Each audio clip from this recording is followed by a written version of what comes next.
On the 23rd of December, 2023, a team of wildlife biologists stood in front of an enclosure containing 10 antelopes with long, spiraling horns shaped like swords.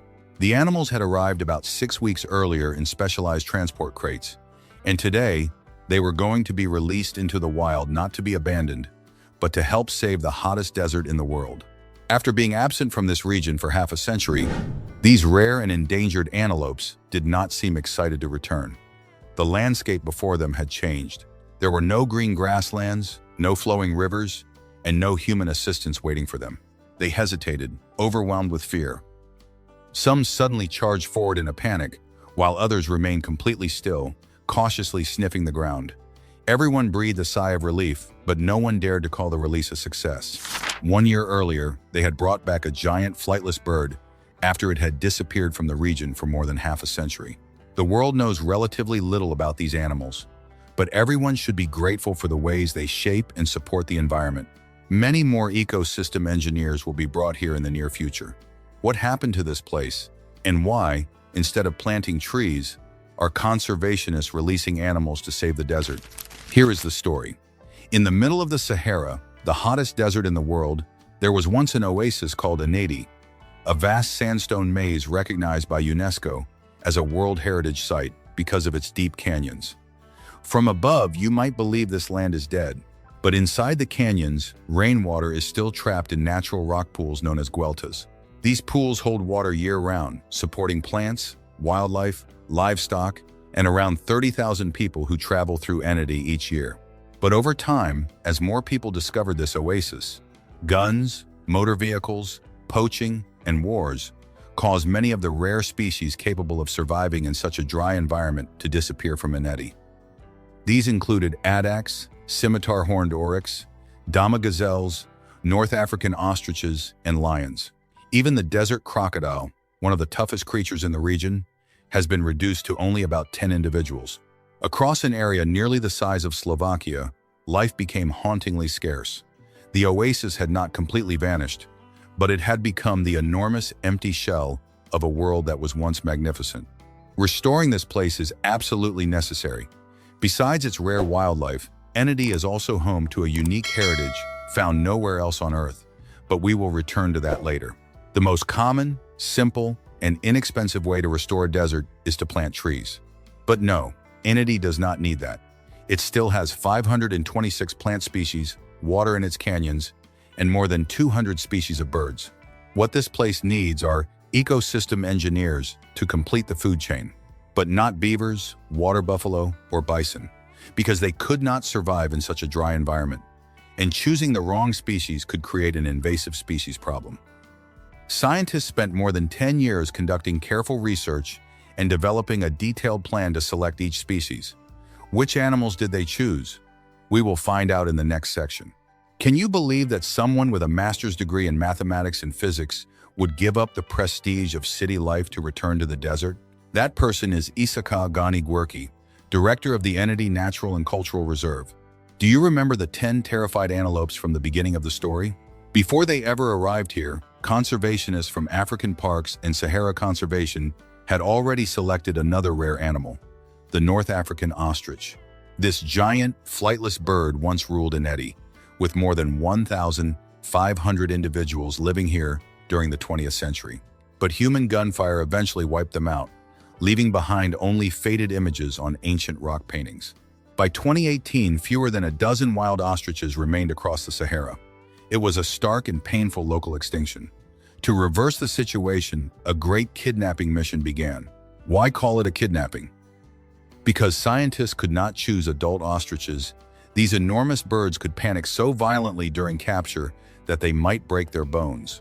Newly hatched chicks were not an option either, because they were too fragile to survive the journey. The only choice was to select young birds between a few weeks and 2 months old from Zakuma National Park. The field team had to move quickly in the early morning, struggling to place the first 19 birds aboard small aircraft before flying them across the desert toward Ennedi. But arriving in the desert was only the beginning of the real fight for survival. Do you think they released the birds immediately onto the hot sand? Never.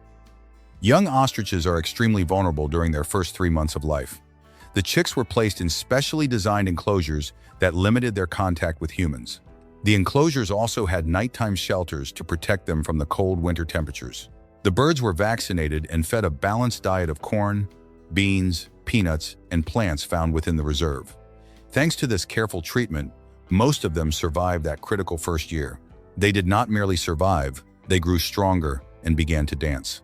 A healthy young ostrich is a dancing ostrich, a sight enjoyed every early morning by the dedicated team caring for them. To identify each bird, a numbered metal band was attached to its wing. This allowed the team to match each individual with feather samples collected for DNA analysis. However, as the ostriches grew larger, the bands proved unsuitable and had to be removed. For nearly 2 years, human contact was kept to an absolute minimum. Then came the 9th of July 2022. The gate of the acclimation enclosure swung open. 11 North African ostriches proudly strode out onto the plains, officially returning home after nearly a century of absence. That persistence was rewarded with an extraordinary victory. By November 2023, 4 pairs of wild ostriches had built their own nests and successfully produced the first 20 F1 offspring born in Ennedi, bringing the total population to 53 birds. One achievement followed another. An official report recorded that the 2025 breeding season produced 60 more chicks, increasing the total number of ostriches living in the wild to approximately 69. But nature is a demanding mother. Along with this population boom came the heartbreaking cries of chicks attacked and killed by hyenas and vultures. Many people might see these deaths as a terrible failure, but they were not. These losses proved that ostriches had officially re-entered the Sahara's natural food chain. Thanks to the establishment of 3 strictly protected areas, Elisha, Mordi, and Bao Kachud, as well as improved water sources, the ostriches still maintained a survival rate of 80%. Since then, they have settled into their new home and become very comfortable around people, often wandering toward nearby villages. Local residents are excited to see them and regularly take time to watch their new neighbors adjust to the environment. Sometimes, the birds become a little too comfortable. For that reason, the field research team always remains nearby, monitoring their movements and helping local communities better understand their new neighbors. In this way, people and ostriches are learning how to live together in the Sahara Desert. Alongside this population boom, the giant birds have officially re-entered the Sahara's harsh web of survival. The fact that some chicks have been preyed upon by hyenas and vultures is not a failure. Instead, it is real-world evidence that the ostriches have once again become a source of nutrients, eggs, and carcasses for the local food chain. However, international experts emphasize that this is only the beginning of restored feeding interactions. There is still no scientific evidence showing that predator populations have increased because of the ostriches, meaning the trophic cascade effect is not yet complete. As for vegetation, although ostriches eat seeds and spread nutrients through their droppings, no publicly available study has yet proven that they have changed plant density in Ennedi. In summary, the project has successfully saved a locally extinct species, but for these birds to truly help heal an entire devastated ecosystem, the Sahara will still need more time. Following the successful beginning of the giant ostrich project, conservationists decided to open a new chapter, the addax. Yes, this is the event you saw at the beginning, but this project was far more difficult and complicated than simply capturing animals and releasing them into the wild. You need to understand that returning a large herbivorous mammal to the wild is completely different from reintroducing a bird. Addax roam across extremely large areas and depend heavily on their ability to find seasonal vegetation. They also need a population large enough to prevent genetic decline. Above all, they are highly vulnerable to hunting and human disturbance. Once widespread across vast barren deserts, this desert antelope was completely wiped out in Chad and is now listed as critically endangered on the IUCN Red List. 10 addax were selected as the pioneer group for Ennedi under a breeding and restoration program supported by the Environment Agency Abu Dhabi. At the Dalika Wildlife Conservation Center in Abu Dhabi, they underwent strict physical examinations and disease testing. Each animal was fitted with an identification microchip and a GPS collar. After a carefully planned air transport operation brought them to Chad in November 2023, they were moved to a pre-release site in Turkey. There, the antelopes spent more than a month undergoing an acclimation period, adapting to the local climate and food while receiving continuous medical monitoring. This gradual release process was much shorter than the ostrich's 2-year preparation period, but it was essential before the animals faced this life-or-death transition. On the 23rd of December, 2023, the gate of the temporary enclosure swung open. All 10 addax ran out into the Turkey Desert as representatives from the Chadian government, African parks, and Sahara Conservation watched. The immediate purpose of these 10 animals was not to produce an instant ecological effect. Instead, they served as a living test group. Could they find enough food during the dry season? Would they move too close to people and livestock? Establishing this second addax population in Ennedi was also a risk-spreading strategy, protecting the species in case the larger addax population in Wadi Rimeh, Wadi Akim, was wiped out by disease or a natural disaster. At first, the signs were encouraging. The antelopes adapted well and traveled an average of about 6.2 miles each week. But once again, the Sahara revealed its brutal reality. By the end of 2025, Chad's official conservation status report, submitted to UNESCO, delivered devastating news to the reserve's management team. 4 of the 10 reintroduced addax had died. The mortality rate had reached 40%. African parks now records only 6 surviving animals, which are monitored daily through GPS tracking. The specific causes of these deaths remain unknown and have not been publicly disclosed, but the heavy losses forced the entire large-scale project to come to a sudden halt. This devastating setback immediately sparked an intense scientific debate over the release location, the quality of the habitat, and the level of competition for water between the addax and livestock belonging to local communities. Ahead of the 48th session of the UNESCO World Heritage Committee, scheduled for July 19 through the 29th of July 2026, conservation agencies now face an extremely difficult conflict. Waiting for perfect scientific studies could mean losing the opportunity to save this species forever, but acting too quickly could cause more of these incredibly rare animals to die in this harsh landscape. For now, draft documents propose suspending all future releases until a full feasibility assessment has been completed. But Isaka cannot restore Ennedi alone. Remember, around 30,000 people live in or move through this region each year, most of them from semi-nomadic herding communities.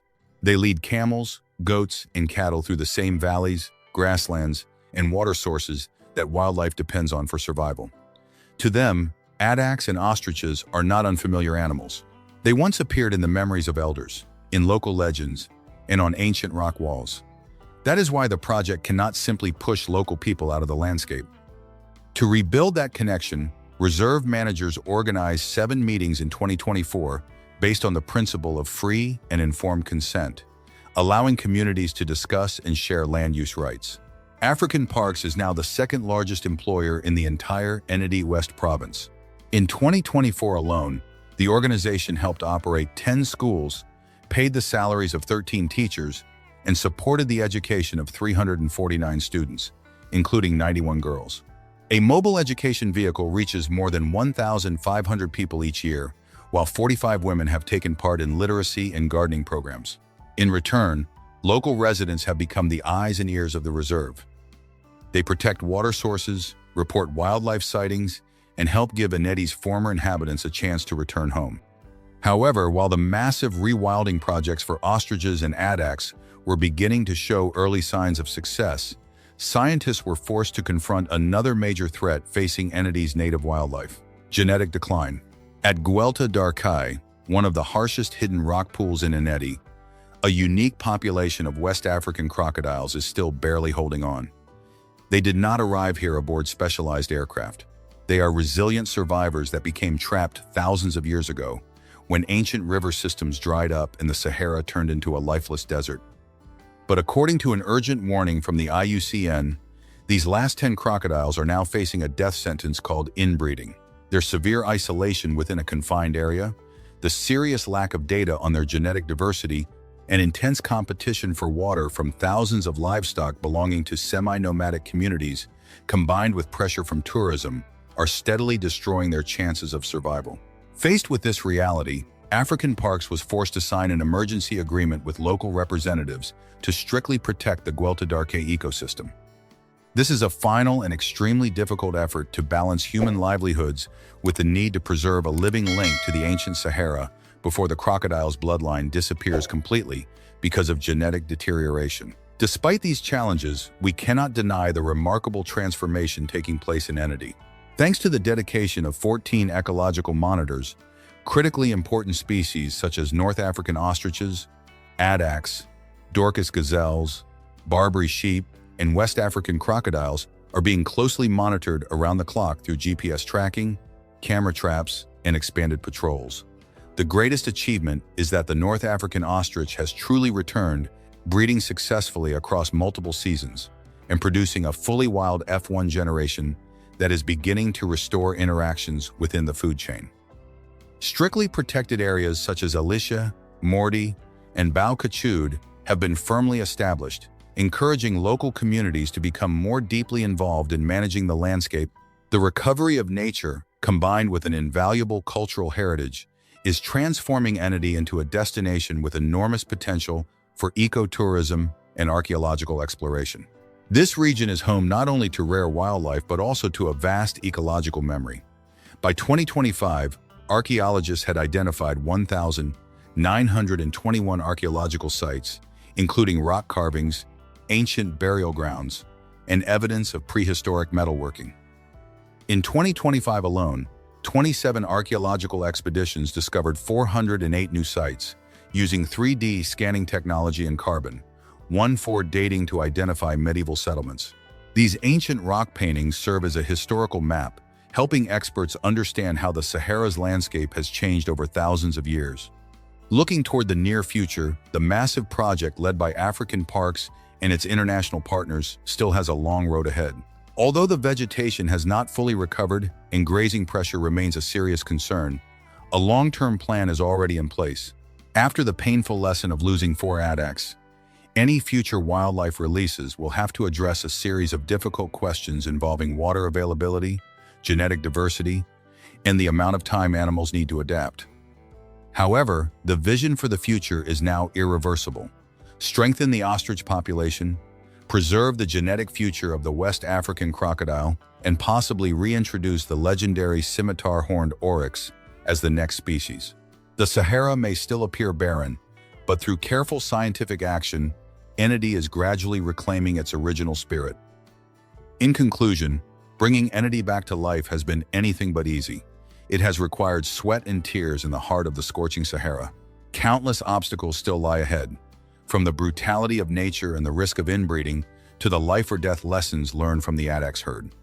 Yet every proud step taken by the North African ostrich and the resilience of the last 10 crocodiles proves one thing: nature can always find its way home when humans give it a chance and treat it with respect.